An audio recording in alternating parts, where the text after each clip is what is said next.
Voy, ol qo'lingni, gapir davay. Voy, opajon, nima qilyapsiz? Olmay, sharmanda qilmang.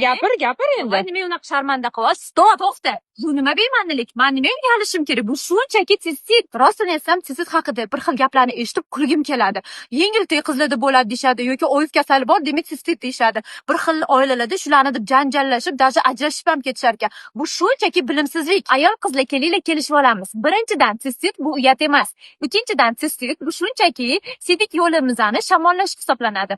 Uchinchidan, sistitni bekitib, yashirib yoki damashni usulida qanaqadir ularni davolashga urinish kerak emas. Chunki bu zararli yoki yomon oqibatlarga olib kelishi mumkin.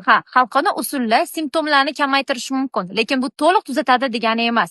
To'liq tuzatish uchun обязательно mutaxassisga murojaat qilish kerak. Ya'ni urologga ko'rinish kerak, dieta qilish kerak. Azizlarim, sog'lig'ingizga befarq bo'lmang. Bo'lmag'ur gaplarga ishonmang. Faqat ishonchli manbalardan ma'lumotlarni olib, mutaxassislar bilan maslahatlashing. Yana bir marta eslatib o'taman. Sistit bu uyat emas. Sog' bo'ling.